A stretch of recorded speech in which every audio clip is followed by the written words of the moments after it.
Hai guys, Assalamualaikum warahmatullahi wabarakatuh. Selamat datang kembali di Android Channel. Oke, kali ini kita akan lanjutkan kembali teks basic, dasar-dasar perpajakan yang disajikan melalui tanya jawab atau Q&A. Kita masuk ke bagian keempat, mengenal PPN, penyerahan barang kenal pajak atau jasa kenal pajak di dalam daerah pabean oleh pengusaha. Oke, kita akan bahas beberapa non-JKP guys, ya, beserta dengan peraturan pelaksanaannya terkait dengan non-JKP tadi. Oke, terima kasih telah like dan share guys.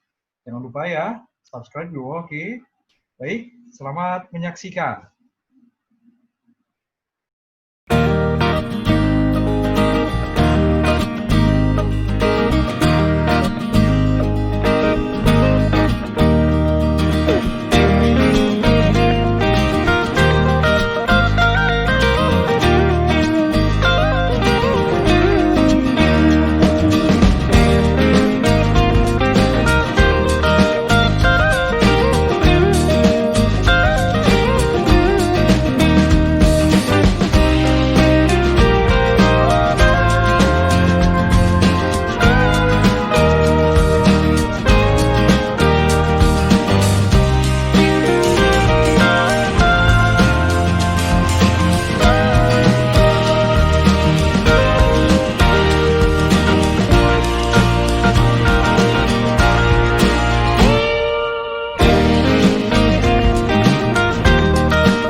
Undang-undang PPN guys mengatur bahwa jasa penyiaran yang tidak bersifat iklan itu tidak dikenai PPN.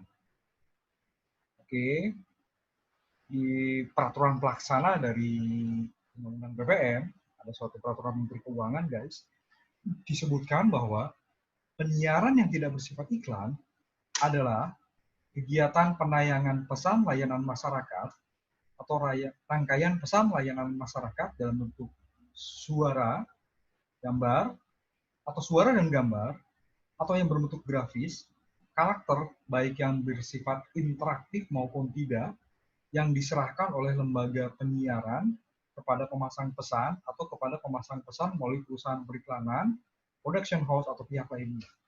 Nah, lembaga penyiaran, guys, adalah penyelenggara penyiaran, baik lembaga penyiaran publik, lembaga penyiaran swasta, lembaga penyiaran komunitas, maupun lembaga penyiaran berlangganan yang dalam melaksanakan lembaga penyiaran melakukan tugas fungsi tanggung jawab berpengaruh pada peraturan perundang-undangan yang berlaku. Sementara pemasang pesan dari pemerintah atau pemerintah dan badan usaha yang membiayai dan bertanggung jawab atas pesan layanan masyarakat atau rangkaian pesan layanan masyarakat. Oke. Nah, di peraturan ini juga disebut guys, pemerintah itu adalah unit tertentu dari badan pemerintah yang bukan merupakan subjek pajak dalam negeri, seperti disebut dalam pasal 2 ayat 3 huruf B Undang-Undang BPH. Atas penyerahan jasa di bidang periklanan yang terkait dengan penyiaran yang tidak bersifat iklan oleh perusahaan periklanan, production house, atau pihak lainnya dikenai PPN. Oke. Ya. Jadi ada dua nih guys. Jadi kalau kita masang iklan itu kan sebenarnya dari mulai penyiapan iklannya sampai pemasangan iklannya kan gitu ya. Disiarkan lah. Nah, atas penyerahan jasa periklanan yang tidak, jasa penyiaran tidak bersifat iklan, itulah yang non JKP, yang tidak kena PPN. Sementara ya yang tidak bersifat iklan oleh perusahaan periklanan, perusahaan atau pihak lainnya dikenai PPN. Oke, DPP-nya guys, dasar pengenaan pajaknya atas penyerahan jasa periklanan selain jasa penyiaran yang tidak bersifat iklan tersebut adalah seluruh nilai penggantian yang diminta oleh perusahaan periklanan, perusahaan atau pihak lainnya. Dalam hal tagihan atas penyerahan jasa di bidang periklanan, dirinci dalam faktur pajak dengan memisahkan antara tagihan atas penyerahan jasa di bidang periklanan dan atas jasa penyiaran yang tidak bersifat iklan, maka DPP-nya adalah nilai lain. Oke, nilai lain tersebut adalah seluruh tagihan diminta seharusnya diminta oleh penyerahan jasa di bidang periklanan, tidak termasuk tagihan atas jasa penyiaran yang tidak bersifat iklan. Jadi ada dua nih guys. Oke, yang pertama tadi ya, kalau ternyata bisa dirinci dalam faktur pajak tadi rinciannya guys, dipisahkan antara tagihan atas penyerahan jasa di bidang iklan, oke, dan tagihan atas jasa penyiaran yang tidak bersifat iklan, maka DPP-nya adalah nilai lain. Artinya apa? Seluruh tagihan tapi tidak termasuk jasa penyiaran tidak bersifat iklan. Oke. Tapi kalau misalnya tidak dirinci, oke, maka semuanya guys. Oke, nanti kita akan lihat contohnya ya seperti apa ya. Kita akan cek contohnya seperti apa. Oke. Kita cek contohnya guys. Jadi kayak lagi ya. Di sini itu adalah jasa penyiaran guys. Jasa penyiaran. Oke, broadcasting lah. Berarti kalau penyiaran itu kan cuma ada dua ya. TV, radio. Oke, TV, radio atau mungkin bentuk-bentuk lainnya ya, seperti di internet dan sebagainya ya. Tapi intinya di sini adalah tadi ada gambar, gabungan gambar dan suara dan sebagainya ya. Oke, contoh di sini yang tidak bersifat iklan ya. PTA membiayai iklan layanan masyarakat yang digagas oleh Kementerian Kesehatan tentang bahaya rokok dalam kesehatan. Untuk mewujudkan iklan tersebut, PTA bekerja sama dengan PT Agen Iklan. Rincian tagihannya di sini ada pemberian material dalam pembuatan iklan, misalnya 25 juta. Sekali lagi ini cuma sekedar contoh ya guys ya. Kemudian jasa konsultan dalam bidang pembuatan iklan 10 juta, fee agen iklan 5 juta, biaya pemasangan iklan ke stasiun TV dan radio 80 juta, total tagihan 120 juta. Sepanjang tagihan dari PT agen iklan tersebut dirinci dalam faktur pajak dengan memisahkan antara tagihan atas penyerahan jasa di bidang iklan dan tagihan atas jasa penyiaran yang tidak bersifat iklan, maka DPP-nya adalah nilai lain. Tidak termasuk tagihan atas penyiaran tidak bersifat iklan. Jadi yang ini aja nih guys, 25, 10, dan 5, 40 juta ya. Yang 80 juta, itu tadi, ya tidak dikenai PPN karena non-JKP. Tapi sepanjang syaratnya ini jangan sampai salah guys.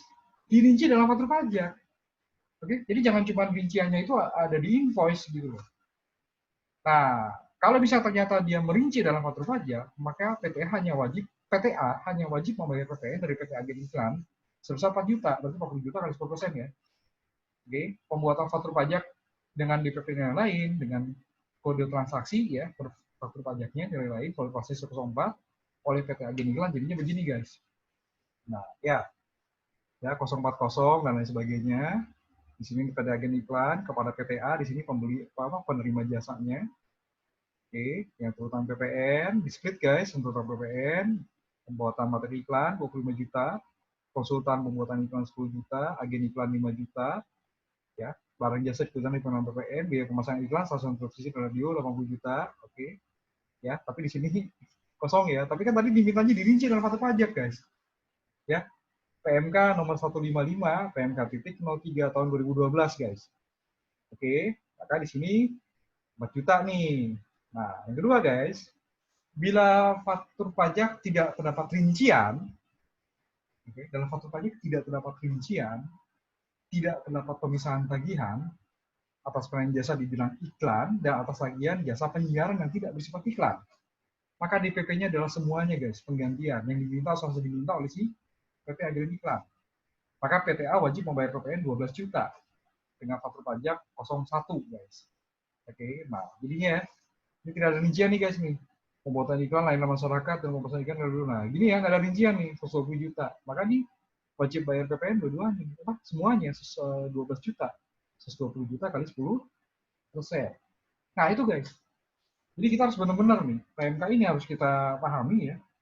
Ya. di undang-undangnya kan memang yang tidak bersifat iklan, layanan masyarakat, iklan layanan masyarakat, dan tidak bersifat iklan itu non JKP.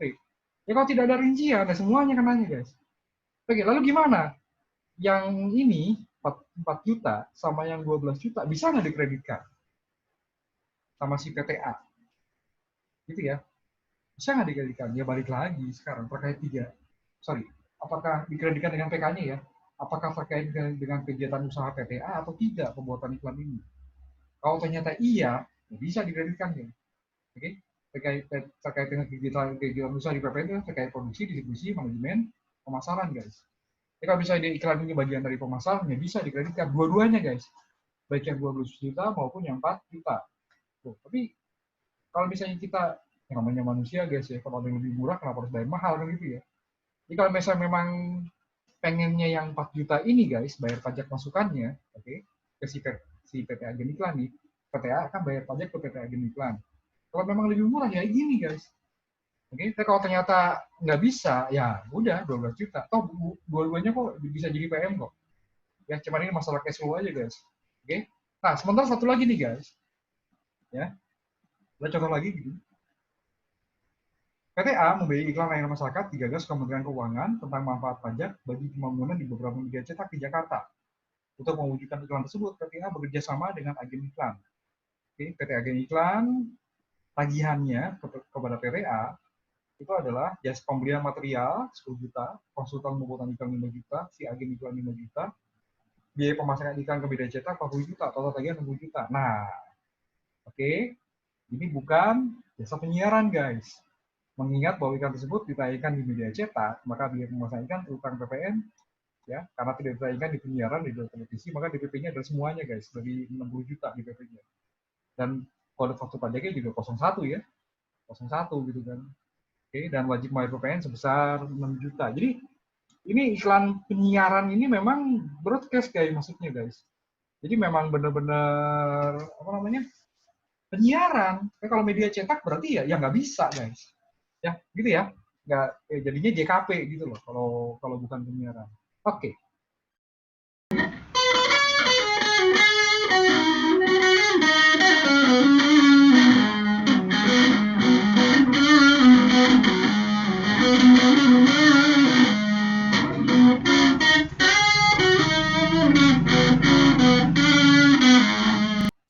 Undang-Undang PPN guys menyebutkan bahwa jasa angkutan umum di darat dan di air itu bukan atau dikecualikan dari jasa kena pajak.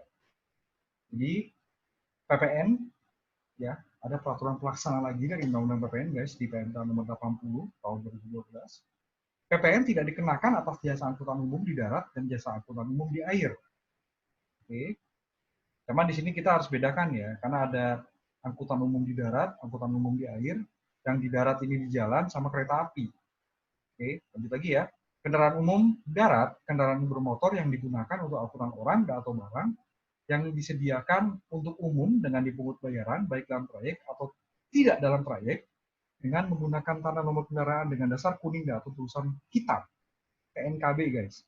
Plat nomornya. Dasarnya kuning, tulisannya hitam. Oke. Maka sepanjang jasa angkutan kendaraan di darat menggunakan kendaraan umum, maka merupakan non JKP yang tidak terutang PPN. Sementara guys, sisanya ya, jasa angkutan di darat berupa kereta api dan di air serta angkutan udara dalam negeri terutang PPN dalam hal jasa angkutan menggunakan kereta api, kapal pesawat disewa atau yang dicarter. Jadi kalau misalnya sewa, enggak. Nah, yang mereka ini guys, yang kereta, angkutan udara, ya, dan air itu syaratnya itu harus ada tiket untuk jadi non JKP. Jadi kalau sepanjang tiket maka non JKP. Ya kalau ternyata lebih condongnya sebagai charter atau sewa maka terutang PPN. Oke, itu yang ini ya, yang diatur dalam peraturan menterinya. Nah sekarang gimana kalau misalnya gini? Ini ada dua nih, ada dua katakanlah usaha jasa angkutan umum ya. Misalnya nih kalau nggak pandemi kan pada mudik ya guys ya. Kalau nggak pandemi kan pada mudik nih.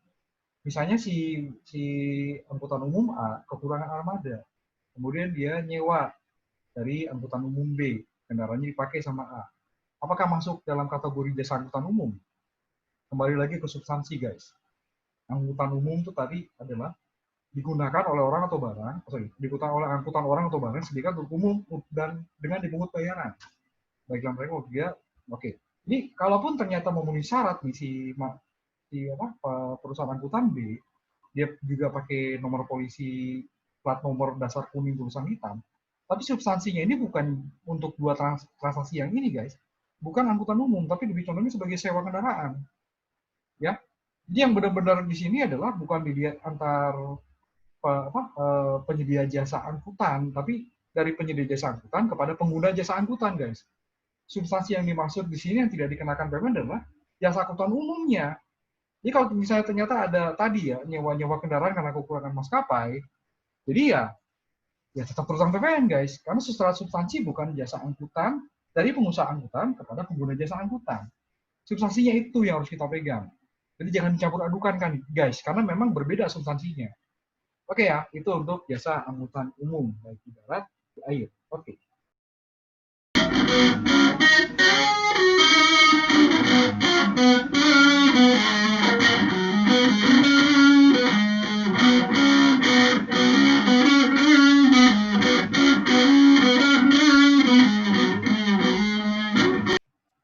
Undang-Undang PPN, guys, menyebutkan bahwa jasa tenaga kerja ya itu merupakan non JKP.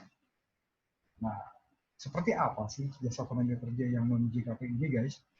Ya, di undang-undang disebutkan ada 3, yaitu jasa tenaga kerja, juga yang kedua jasa penyediaan tenaga kerja, yang ketiga jasa pelatihan bagi tenaga kerja.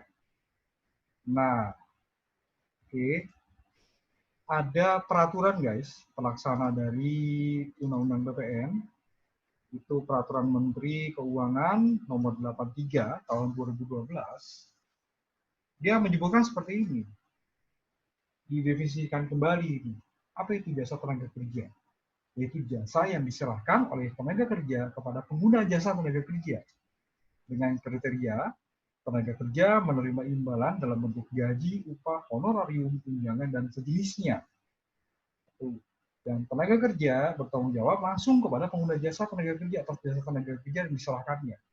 Jadi ini benar-benar si personel, orang ini, pegawai gitu ya, tenaga kerja, bekerja ke suatu perusahaan.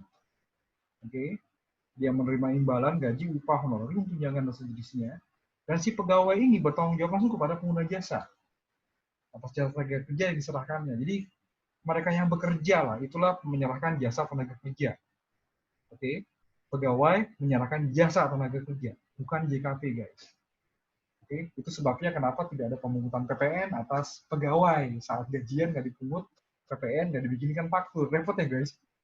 Ya, tapi kalaupun diberikan faktur berarti cepat-cepat amin, guys. Kenapa? Berarti kan penghasilan setahun di atas 4,8 miliar ya. Oke, lanjut lagi. Yang kedua, jasa penyediaan tenaga kerja. Oke, penyediaan tenaga kerja ini ada syaratnya. Pengusaha penyedia tenaga kerja tidak bertanggung jawab atas hasil kerja dari tenaga kerja tersebut. Oke, ini cuma menyediakan tenaga kerja, serahkan. Hasilnya gimana ya nggak ada urusan. Tidak bertanggung jawab si pengusaha penyedia tenaga kerja tadi. Nah, di PMK ini, guys, disebut definisi dari jasa penyediaan tenaga kerja, yaitu jasa untuk menyediakan tenaga kerja oleh pengusaha penyedia tenaga kerja kepada pengguna jasa tenaga kerja. Oke, lanjut lagi yang kedua, guys. Meliputi kegiatan perekrutan, pendidikan, pelatihan, pemagangan, dan atau penempatan tenaga kerja yang kegiatannya dilakukan dalam satu kesatuan dengan penyerahan jasa penyediaan tenaga kerja. Oke, rekrut, didik, latih, magang, tempatkan, serahkan, selesai. Tidak ada tanggung jawab, guys. Kembali lagi ya, di sini tidak ada tanggung jawab atas hasil kerja dari tenaga kerja yang bersangkutan. Oke, pengusaha penyedia tenaga kerja hanya menyerahkan tenaga kerja kepada si pengguna jasa. Tenaga kerjanya diserahkan. Lanjut lagi, guys. Nah, oke. Jadi di PMK ini ada kriterianya nih untuk disebut sebagai bukan JKP. Yang tadi diperjelas lagi di sini. Pertama, pengusaha penyedia jasa tenaga kerja semata-mata hanya menyerahkan jasa penyedia tenaga kerja Oke? Dan tidak terkait guys dengan penyerahan JKP lainnya seperti jasa teknik, jasa manajemen, jasa konsultasi, jasa pengurusan perusahaan, jasa bongkar muat dan atau jasa lainnya. Pokoknya cuma menyediakan tenaga kerja, nggak ada embel-embel pemberian jasa lainnya. Itu kelihatan nanti di tagihan. Oke, kalau misalnya kontrak nggak ada ya, kita kelihatan di tagihannya kok. Satu. Yang kedua, kriteria yang kedua, pengusaha penyedia tenaga kerja tidak melakukan pembayaran gaji, upah, honorarium, tunjangan, atau sejenisnya kepada tenaga kerja yang disediakan. Tiga, pengusaha penyedia tenaga kerja tidak bertanggung jawab atas hasil kerja tenaga kerja yang disediakan setelah diserahkan kepada pengguna jasa tenaga kerja. Dan tenaga kerja yang disediakan masuk dalam struktur kepegawaian pengguna jasa tenaga kerja. Kalau empat-empatnya ini terpenuhi, guys, kan di sini bilangnya dan ya, maka di situ masuk kriteria jasa penyediaan tenaga kerja yang bukan JKP, guys. Oke? Oke, untuk memudahkan ada 3 ilustrasi nih, guys. Yang pertama, pengguna jasa minta tolong ke penyedia jasa. Dia menyebutkan kriterianya apa aja yang dibutuhkan, gitu ya. Misalnya mampu membuat sesuatu yang dibutuhkan, misalnya dia katakanlah di bidang keuangan deh. Misalnya dia paham pajak, accounting, butuh accounting tapi dan paham pajak untuk jabatan tertentu. Diminta nih datengin nih PTB, datang ke PTA, minta tolong. Oke, si PTA langsung menyerahkan daftar nama, latar belakang, segala macam ya, pendidikan, pengalaman. Nah, kemudian si PTB ini memilih 5 orang. Oke, 5 orang, kemudian 5 orangnya itu dari si PTA, kemudian dihubungi 5 orangnya ini, oke, disuruh datang ke PTB, PTB milih dan dia langsung dan bayar fee. Nah, ini yang tidak guys, yang murni tidak ada penyediaan jasa lainnya, ya, oke, nggak ada sama sekali nih. Jadi nanti akhirnya masuk kriteria semua nih guys. Itu yang non-JKP. Yang kedua itu yang kedua. Sama dia juga nih, ya. Tapi si PTB minta tolong PTA untuk melakukan tes IQ misalnya, EQ, IQ gitu ya, tes inteligensi dan tes emosional. Oke, si B menyanggupi, si PTA menyanggupi guys, kemudian dites dulu, ya, dibuka lowongannya, nanti si PTA lah yang tes, PTB membuka lowongan, pasang iklan segala macam, datang ke PTA, dites sama PTA. Nah, dari ratusan orang, katakanlah cuma diambil 5. Oke, 5 ini diserahkan kepada si PTB. Oke, kemudian PTB bayar ke PTA. Nah, ini guys, ada lagi di sini jasa-jasa lainnya di luar jasa penyediaan tenaga kerja. Karena tadi ada tes-tes ya. Oke. Ya, di sini berarti ada konsultasi, ada jasa teknik, pemberian informasi dan sebagainya, guys. Jadi akhirnya kalau begini ceritanya, maka dia tentang PPN. Tidak lagi murni hanya jasa penyediaan tenaga kerja, tapi ada terkait dengan pemberian jasa lainnya di luar penyediaan jasa tenaga kerja. Oke, itu yang kedua. Tentang PPN berarti ya. Yang ketiga nih guys, yang ketiga nih. Nggak perlu ada tes. Oke, nggak perlu ada tes. Tapi kalau misalnya si pegawai tidak memenuhi syarat, ganti oleh si PTA. Oke. Dan satu lagi, kalau yang tadi A dan B kan si pegawai masuk ke struktur ke PTB nih, struktur pegawai PTB. Yang ketiga ini, contoh yang ketiga ini guys, tenaga kerja itu strukturnya bukan di PTB, tapi di PTA. Oh kita nih, kalau bisa tidak memenuhi syarat, ganti sama yang baru. Saya nggak mau gaji mereka, pokoknya nanti gaji dari A, kata si PTB. Ya, oke. Nah, yang ketiga ini guys, di luar sana itu disebut sebagai outsourcing service guys. Atau jasa manajemen, bisa disebut gitu ya. Outsourcing fee dan sebagainya, imbalan ininya guys, imbal hasilnya ya. Nah, jadi outsourcing service ini juga terutang PPN. Kalau yang tadi itu murni terutang, yang kasus kedua ya, berarti semuanya terutang PPN. Kasus yang ketiga ini guys, outsourcing itu, ini ada sesuatunya. Nah, di sini guys, penyediaan jasa penyediaan tenaga kerja yang tidak memenuhi ketentuan yang tadi nih, yang kriteria yang ini, ya, yang kriteria 4 ini tadi nih, oke, tidak memenuhi ketentuan PMK yang tadi, kriteria 4 tadi, maka jasa penyediaan tenaga kerja dimaksud merupakan jasa yang dikenai PPN. Atas penyerahan jasa penyediaan tenaga kerja tersebut dikenai PPN 10% dikalikan dengan DPP. Ya, pokoknya yang memenuhi kriteria tadi cuma yang pertama aja guys, kasus yang pertama tadi. Kasus kedua dan ketiga tidak memenuhi kriteria dari PMK ini guys. Maka dikenakan PPN sebesar 10% dari DPP. DPP-nya adalah penggantian yang meliputi seluruh tagihan yang diminta atau diminta oleh pengguna jasa, penyerahan jasa penyediaan tenaga kerja kepada pengguna jasa, termasuk imbalan terima tenaga kerja berupa gaji, upah, honorer, tunjangan, dan sejenisnya. Nah, ini yang tadi saya bilang ada sesuatunya. Dalam hal tagihan atas penyerahan jasa penyediaan tenaga kerja, dirinci dalam faktur pajak dengan memisahkan antara tagihan atas penyerahan jasa penyediaan tenaga kerja yang diterima oleh pengusaha jasa dan imbalan yang diterima oleh tenaga kerja, maka DPP tersebut adalah nilai lain. DPP nilai lain adalah seluruh tagihan diminta atau diminta oleh pengguna jasa atas penyerahan jasa penyediaan tenaga kerja tidak termasuk imbalan yang diterima tenaga kerja berupa gaji, upah, honorer, tunjangan, dan sejenisnya. Jadi butir ketiga guys, ini buat kasus yang kedua. Karena tadi tuh, ya tidak memenuhi syarat, gitu kan ya, bahkan semua PPN terutang dari tagihan, dari penggantian DPP-nya. Tapi kalau yang outsourcing service guys, ya outsourcing service kasus yang ketiga tadi, kalau dirinci dalam faktur pajak dengan memisahkan antara tagihan atas penyerahan jasa penyediaan tenaga kerja yang diterima oleh pengusaha jasa dan imbalan yang diterima oleh tenaga kerja, maka DPP-nya nilai lain. Nilai lainnya di sini adalah DPP nilainya adalah seluruh tagihan diminta oleh pengusaha jasa atas penyerahan jasa penyediaan tenaga kerja kepada pengguna jasa, tidak termasuk imbalan yang diterima tenaga kerja berupa gaji, upah, honorer, tunjangan, sejenisnya. Jadi begini guys, kalau ya sebelum kita ini ya dicek dulu nih, terpenuhi kriteria non JKP nggak?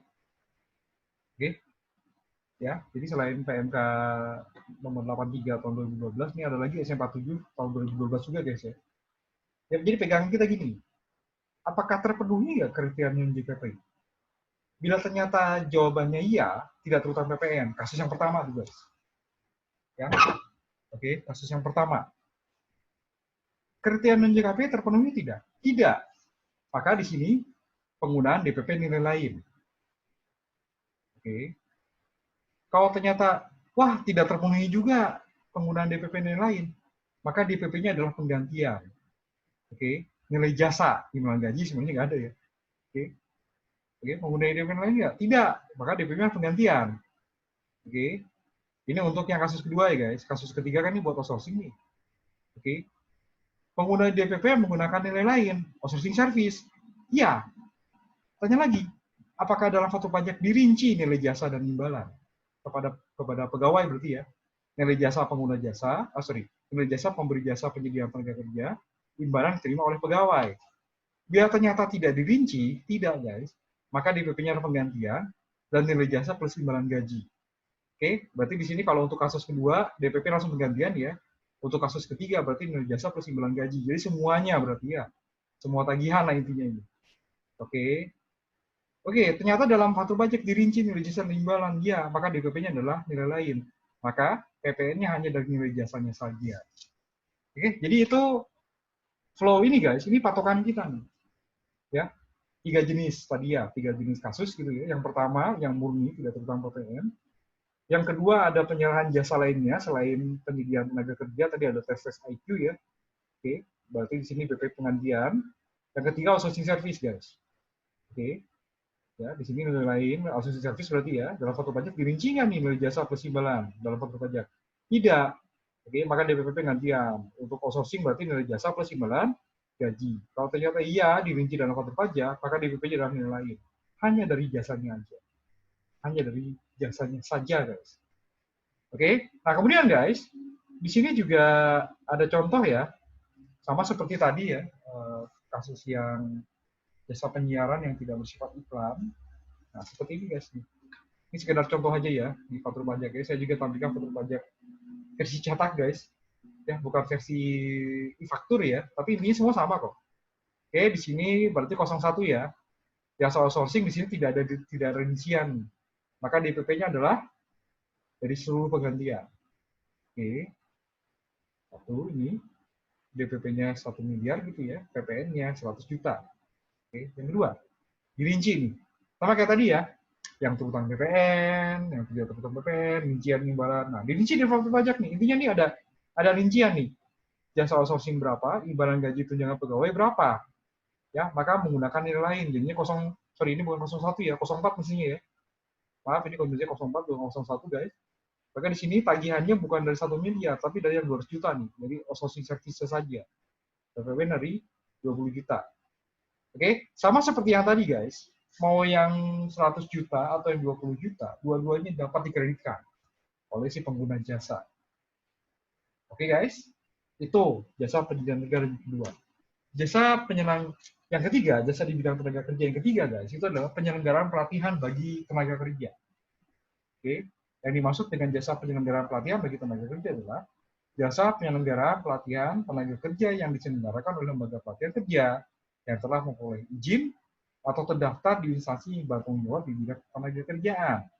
Termasuk dalam pengertian jasa penyelenggaraan pelatihan bagi tenaga kerja adalah kegiatan magang yang dilakukan dalam satu kesatuan dengan penyelenggaraan jasa penyelenggaraan pelatihan bagi tenaga kerja.